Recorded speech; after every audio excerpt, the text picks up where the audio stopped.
Ganito yung ating paraan, ating pagdidilig. Diretso pati dahon. Yan yung basa. Malambot yung lupa. Malaking tulong po naman itong hamog sa umaga. Kaya kung mapapansin nyo, yan may mga tubig-tubig sa dahon. Kaya kapag ganito yung tubig umaagos sa puno, ayan, tingnan nyo, papapansin nyo, basa yung kanyang puno, umaagos dun yung good morning, good morning po. Ito yung paradahan po natin sa ating service. Ayan, ito po yung kalsada, diretso po doon tayo banda galing. Ayan, ang panahon naman ngayon ay lamig. May dala po tayong kaldero para lutuan mga ating pagkain. Talagang napakalamig ang panahon ngayon. Mamaya naman po nito ay sobrang init.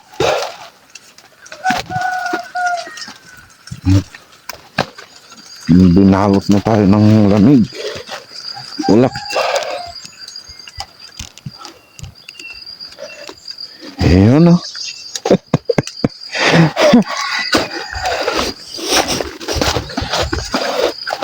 Grabe ang lamig.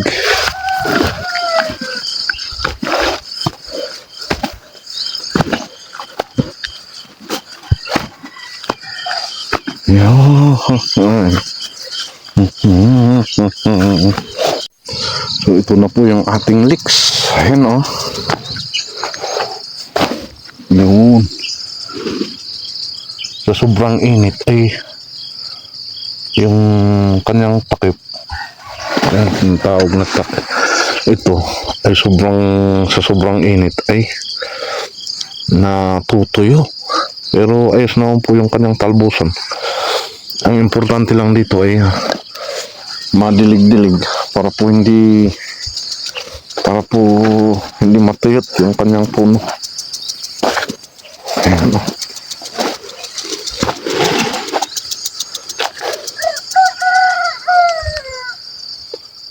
didiligan ko uli ito ng pataba. Kailangan na pagdilig ng chicken manure. So dito sa aking punla, ayun yung mga punla po natin na celery. Siguro man ay may tutubo rito, pero sa isa-isa na lang siguro. Hindi naman yan yung mga tumutubo. Mga damo yung iba. Ewan ko lang kung meron talaga. Ayan, talagang matagal kasi yun. Hindi ko nakita, pero 2026 yung expire po niya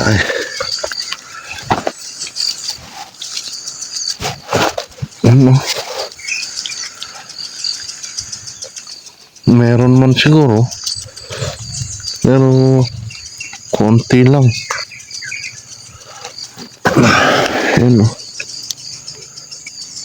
Hindi natubo yung buto.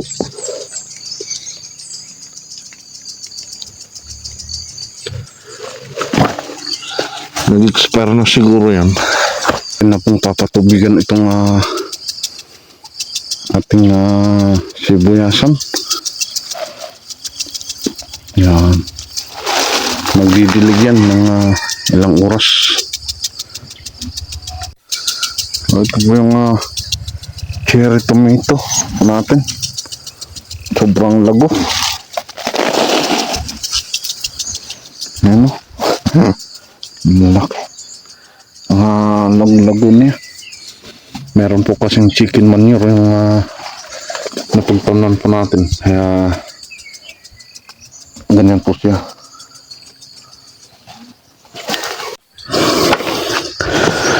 Atin lang pong didiligan ng pataba itong aking celery.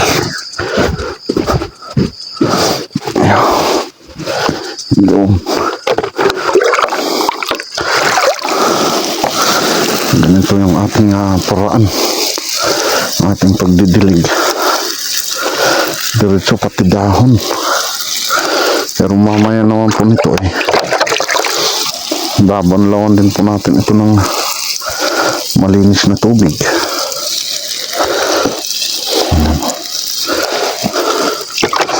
So dilig na po ito hanggang sa kanyang puno.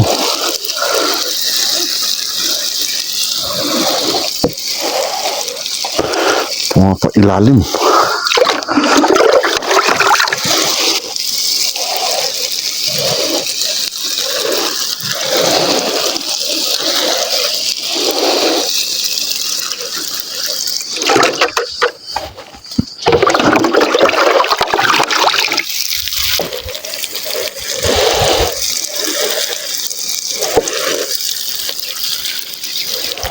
Saka medyo magandang magpataba kasi tuyo yung lupa. Tuyo po siya. Ayan, pati damo. Ano natin na linis.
So,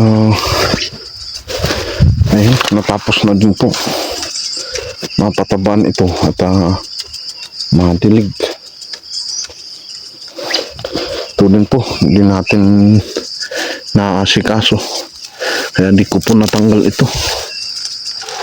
Itong mga naninilaw ng mga dahon. Marami po tayong ginagawa. Tayo ay busy. Ayun. So yan ang ating natapos sa ngayon. Mamaya ay akin din po itong dudublihin pa showeran. Ayan may mga hindi pa po natanggal. Baka po ito, sayang. Malalaki pa naman. So, ayan yung ating nagawa ngayong umaga. Tapos po natin ito. So, dito, sa ating malalaking talong, papansin niyo, basa ang kanyang puno. Ayan yan yung basa. Malambot yung lupa. Kasi po, ay malaking tulong po naman itong hamog sa umaga. Kaya kung mapapansin nyo, yan, may mga tubig-tubig sa dahon. Kaya kapag ganito yung tubig umaagos sa puno, ayan, tingnan nyo, papansin nyo, basa yung kanyang puno, umaagos dun yung tubig papunta sa kanyang puno. Ayan Yun. Ang tulong po naman itong hamog na ito. Huwag lang hamog na yung hamog sa syudad. Yung hamog lang po o libuo sa amin. Kaya maganda po ito sa ating halaman. Kasi kapag po ito'y namuo sa kanyang mga dahon, umaagos papunta po sa punuan niya. Kaya nadidilig din po yung main road. Sa main road, nadidiligan po. Kaya kahit wala pong dilig yan, ay buhay ng buhay yan. Konting porsyento naman po ng tubig, pero yan po ay nakakatulong. So dito naman po sa uod, ayan, napansin nyo, hindi pa po siya namamatay. Kaya kailangan kong umulit ng pag-spray. Yan o. Yan yung mga spider na yan. Kumapit sila. Kaya maganda rin ang umaga. Maganda rin ang hapon na pag-i-spray. Yan o.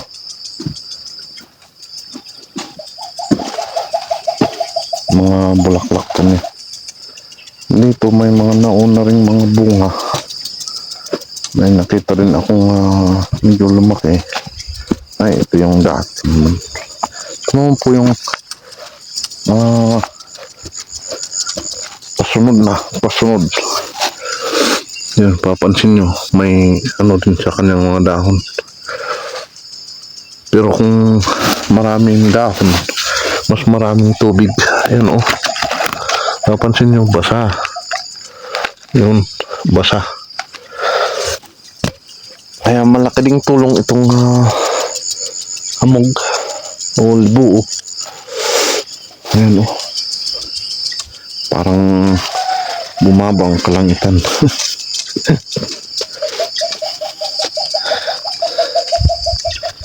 Ayan. Para tayong nasa kalangitan.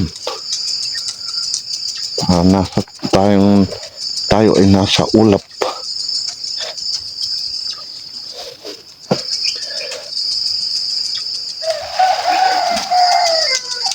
Ayun, talagang hindi nakita. So yan lang po yung ating kaunting maisishare sa inyo, mga guys. Ayan, ito meron siyang bunga rito, pero pangit, parang natusok. Meron namang isang bunga niya dito. Ayan, kita ba? Yun.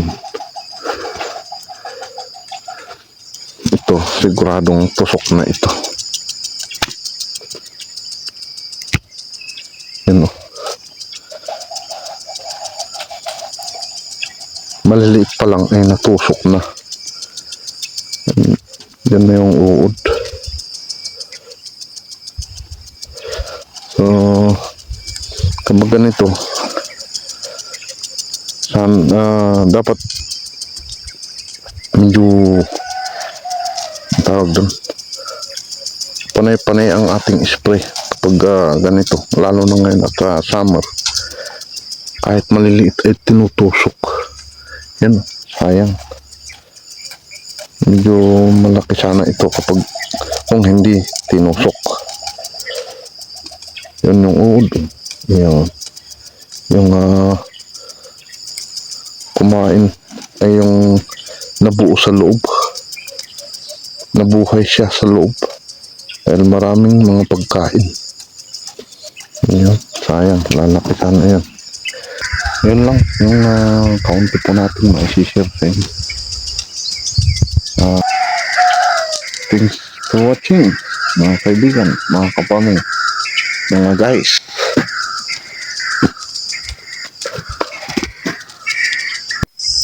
So, yan na po yung aking punlang broccoli.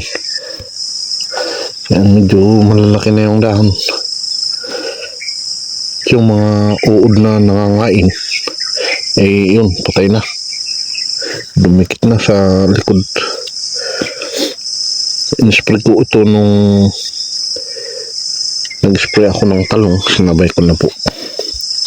Yan, pwede nang itanim.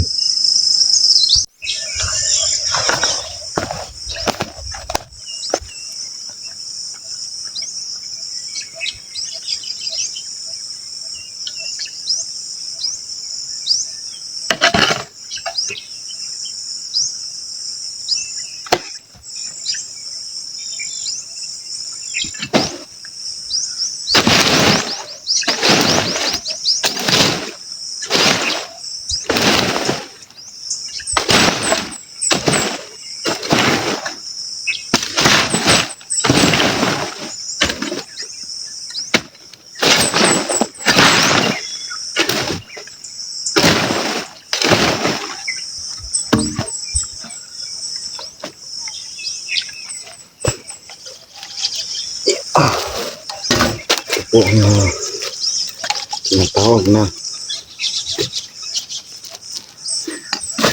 ayun.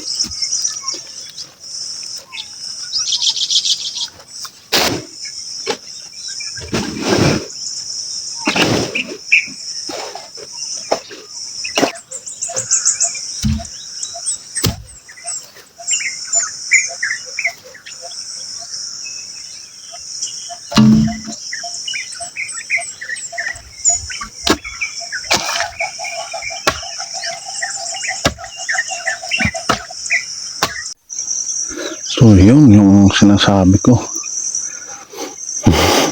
Malinis na malinis. Pagka wala nung pag huli buo. Ayan oh. Napakalinis ng kalangitan. Kaya ngayon ay alas 9.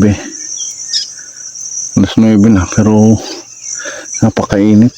Kaya yun ang sinyalis kapag malamig sa gabi, sigurado sa tanghali ay grabing